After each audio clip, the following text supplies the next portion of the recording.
Kyle. So we're going to try to live stream this today. So we've got our nice AV man back there, Jackson. And I can't tell you how excited I am to be back with everybody today. It's been about 3 years. This is the first live and in-person presentation I've done outside of council meetings since the very last State of the City address we did a couple of years ago. So today we've got four main things we're going to talk about, right? So questions we'll answer today. Was the last decade good for the city of Watertown? So in 2020, the census came out. We weren't able to get together to tell you about all the great things that happened from 2020. And Jackson, make sure the mic's on because the mayor can't figure that out. Which is question number 4, right? Does the mayor remember how to give a State of the City address? Apparently, already gave failing grades on that. We'll also talk about, did the global pandemic stop us? Right? We'll talk a little bit about that. And then, do we have a plan for the future of our community? So those are the 4 things we'll be talking about today. And like I said, we're going to start out about what I'm framing as a decade of progress, 2020 to 2021. And what you'll see as I go through these slides is one common theme. We're a more prosperous community than we were 10 years ago. There are higher personal wages, there are higher household incomes, and less poverty in our community. Now stop and think about that a second. We had a tornado in the last decade, we had multiple floods, and we had this global pandemic. Throughout all of that, we have become a more prosperous community. Now, I'm going to show you a lot of graphs. I'm going to just touch on them quickly. All this information comes from the Met Council. I've got a reference on the bottom. We'll give you the link. You can go look it up. There's a whole bunch of more stats. The personal or the average wages in the city of Watertown have gone up considerably. For whatever reason, the Met Council didn't have 2010.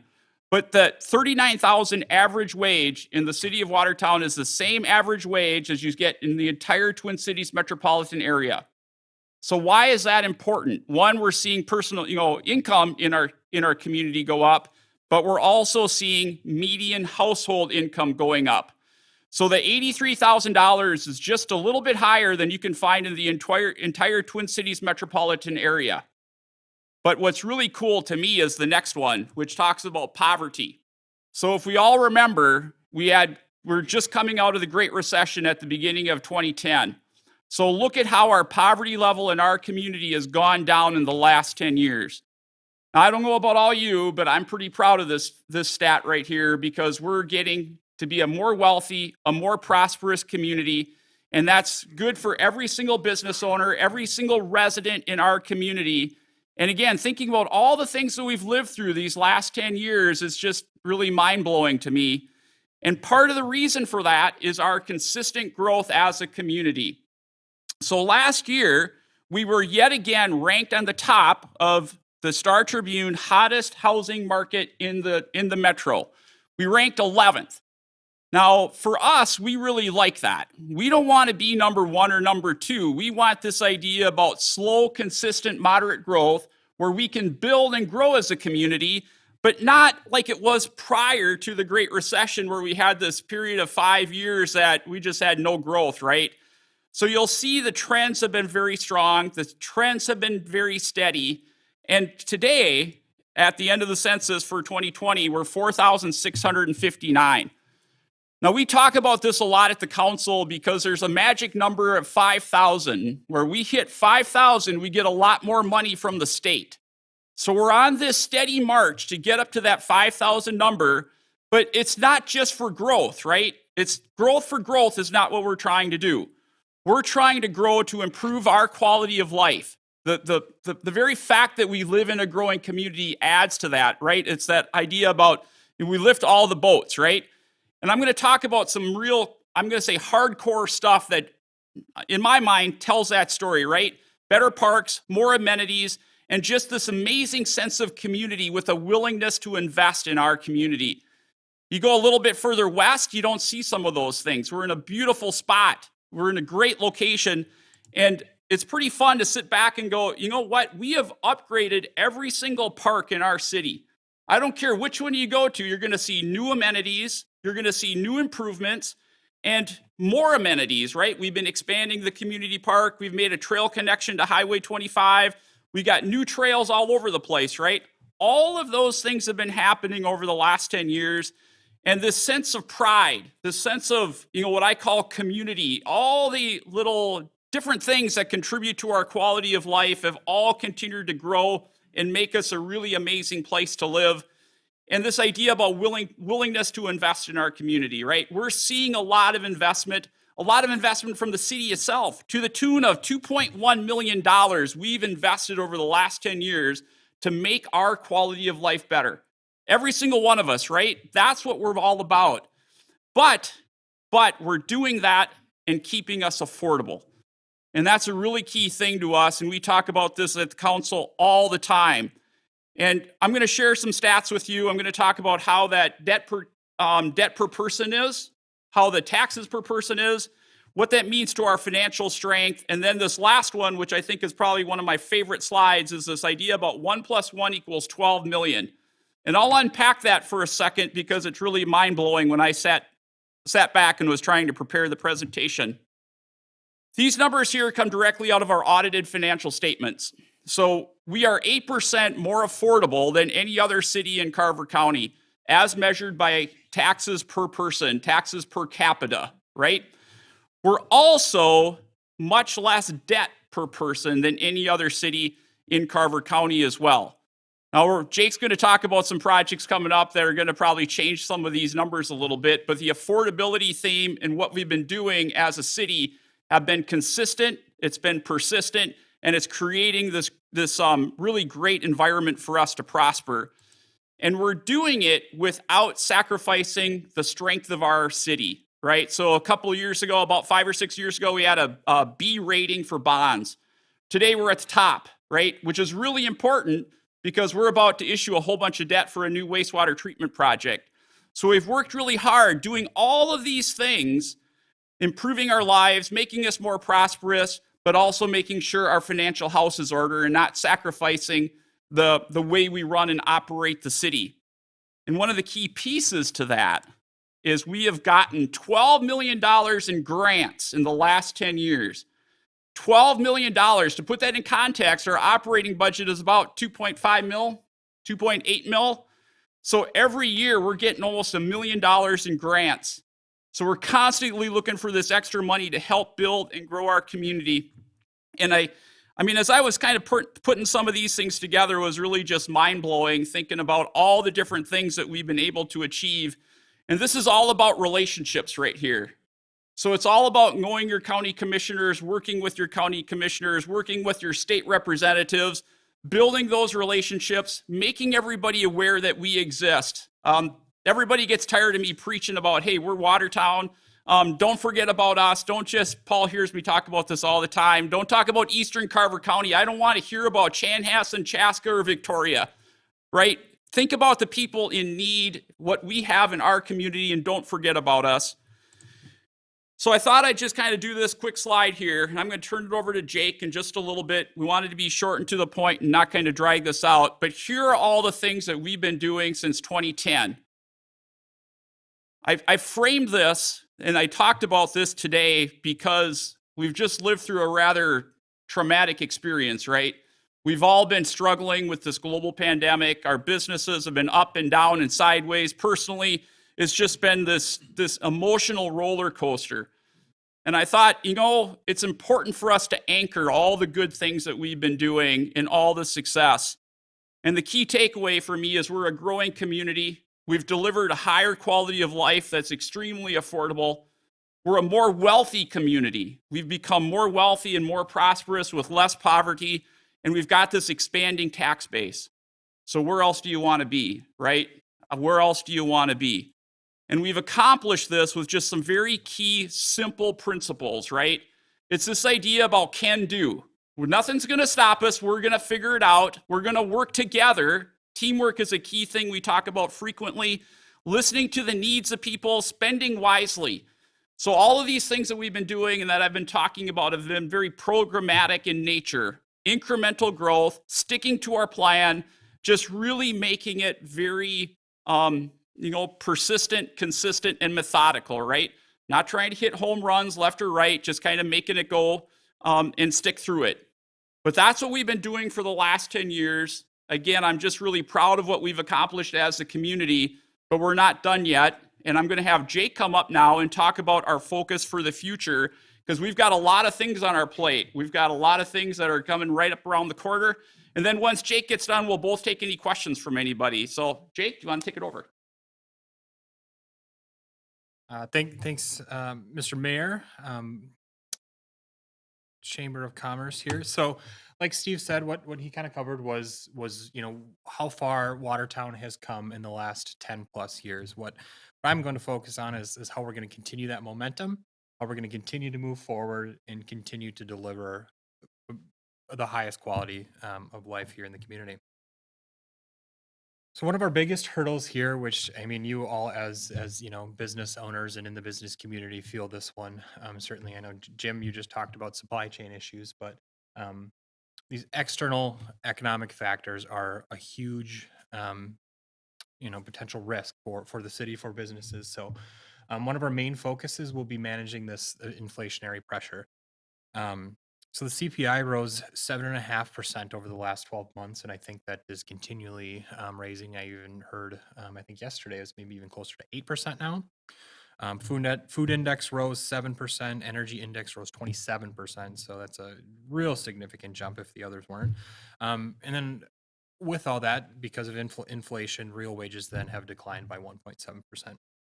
So the city's committed to maintaining stable taxes aligned with our growth. So growth is a big part of that to sort of relieve that tax burden. And we're updating our budgets, our budget processes, our financial models, and really trying to be as sophisticated as possible and have as much data as we can to drive our decision making to really soften the blow of any of these external economic factors. The mayor also alluded to this, but one of the biggest projects we've got coming down the line, and well, quite frankly, the biggest project is we have to upgrade and expand our wastewater treatment facility. So our permit right now is we're sort of grandfathered in, but we have a deadline to where we have to treat our wastewater for chlorides here coming within 2 years. So we need to expand our plant, upgrade our system, and able to hit those permit requirements from the state.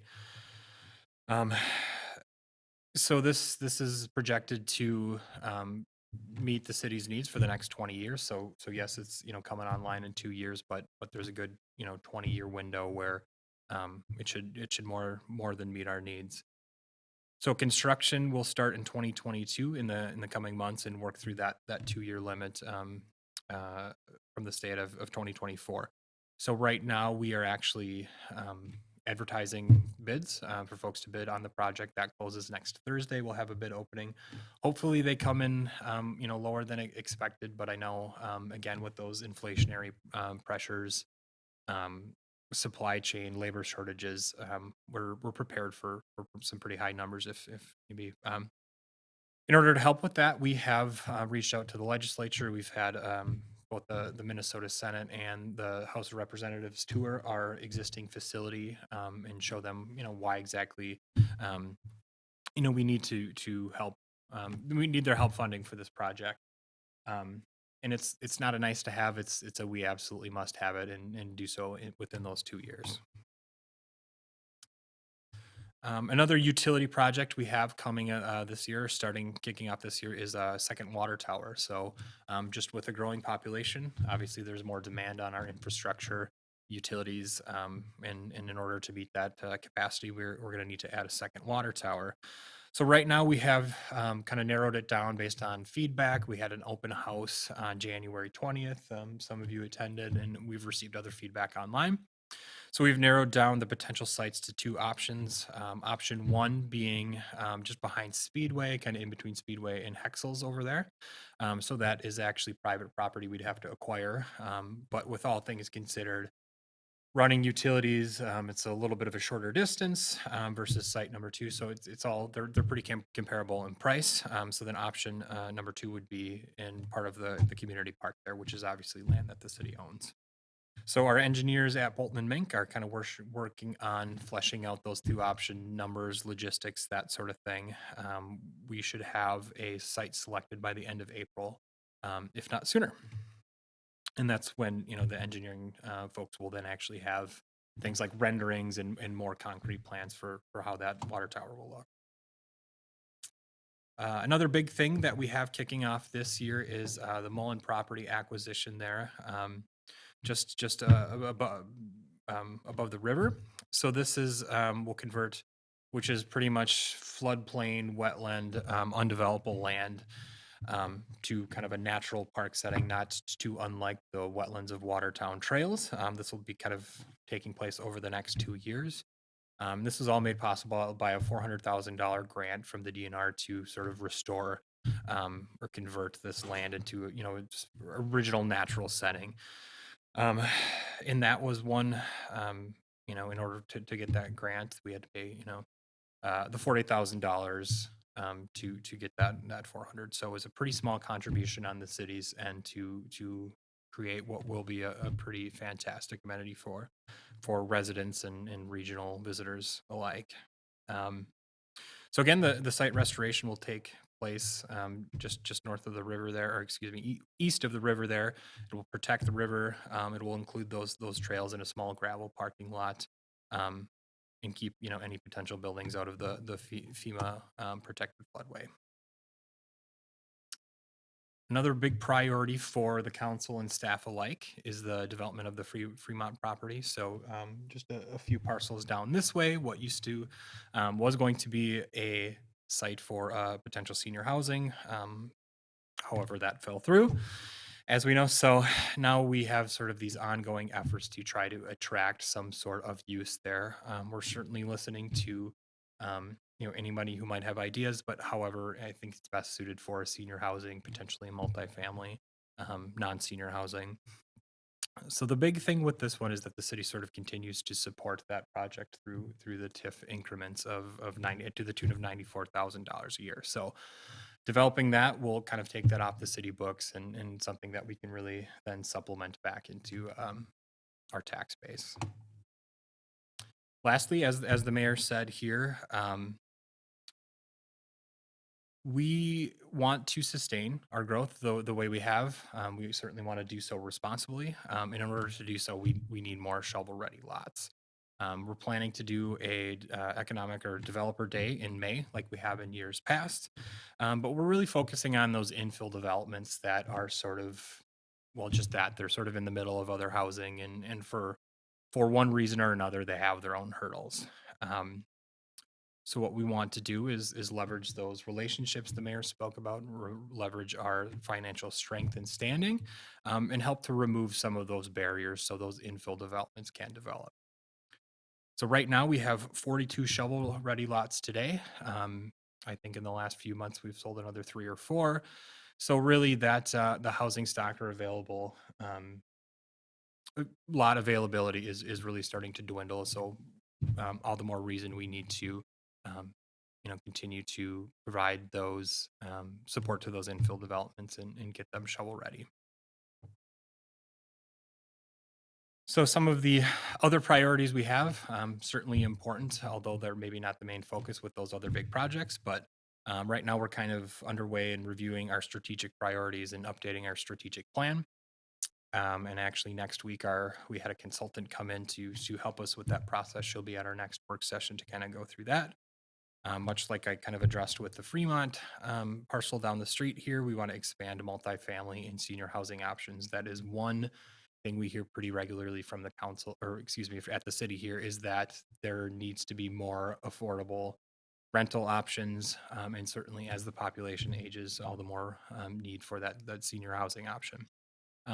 We're also looking to expand high-speed internet options. We've met with a company called MetroNet, who are building all throughout Carver County. I know there is some kind of down Main Street here, or Lewis, but we are aiming to have them build out the entire city. Along with partnering with Carver County and some of the more rural and township areas, we should hopefully be able to do that in the next year or two. We need to get what's called a fiber agreement approved to continue with that, but we have had talks with MetroNet, and they are hoping to start construction this summer, and even as soon as May. So certainly on its way there, and then continue sort of our ongoing maintenance projects so they don't have larger repercussions down the way, just sort of keeping that maintenance schedule up for all of our infrastructure throughout the city. continue to support staff development. That's one thing that's paid dividends, at least in my experience for here. I know Shane would have said the same thing, that having a competent cross-trained staff really gives you that flexibility to take on any of these challenges, even with a short staff. And then, as I said before, hosting that Economic Development Day in May. And then we just want to continue to engage the community in any way we can. We've done that through the chamber. Tree lighting is certainly a joint effort. So if any folks have ideas and how we can continue to sort of engage the community at large, business community, we're certainly happy to do that. And that's something we want to focus on for 2022 and beyond. So thank you. And if you have any questions, Steve and I are here. Anybody have any questions? Foster? That Mullen site restoration, so is that gonna be usable or just a kind of a wetland that's just gonna sit there? Yeah, we'll have, because it is in the floodplain and floods pretty frequently, we'll have grass trails in there. However, we can't really have any gravel or asphalt or anything like that just because it wouldn't hold up with those constant flooding. So it'll be largely natural, but we will mow grass trails through there so folks can use it. Where is that located? That's like, It's right behind Kings Meadows, if you know where Kings Meadows is. So you go straight across from here, it's basically straight across and a little bit to the south. So if you go south on Newton and you're heading south, it's the first large development to the right behind there. Oh. That's where that's located at. Would that connect with the park that's currently there? So, yeah, so the park that's there, are you saying the Madison Green? No, the park in the middle of nowhere. Oh, no, just off of the Newton Trail, right? Eventually, we'd like to do some acquisition, because all of that land is undevelopable, right? So we're trying to convince the people that own it to, donate it to the city, so that we can make a trail connection that goes all the way along what I would say the east side of the river. But we still gotta kind of fill in some of those land acquisitions down the road. Bruce? Would that be connected with Pocket Park? Because that would be kind of nice. Then you could get across from downtown. Yeah, so the challenge on the other side, right, there's a lot of private residences off on the other side, but there are some connection points that you can kind of start to mix those all together. So we'll have a few gaps into how those trail connections all start to work, but it's all part of I'd say our master trail planning with getting everything sort of, to your point, connected up so you can kind of zigzag all the way over.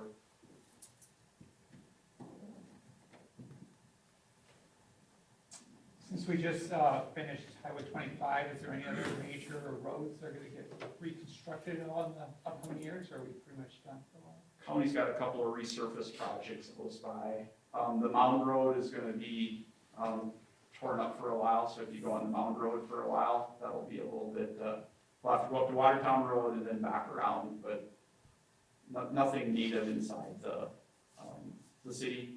There is a Mullen overlay project that'll start in Wildflower, but those get done relatively fast and no major construction. I will say Highway 25 looks very nice. It does. I agree. Yeah, it's a huge improvement. Anything else? We kept it under a half an hour. I was a little worried about that, to be honest. I was like, I don't know if we'll get out of here in time. Awesome. Well, thank you very much.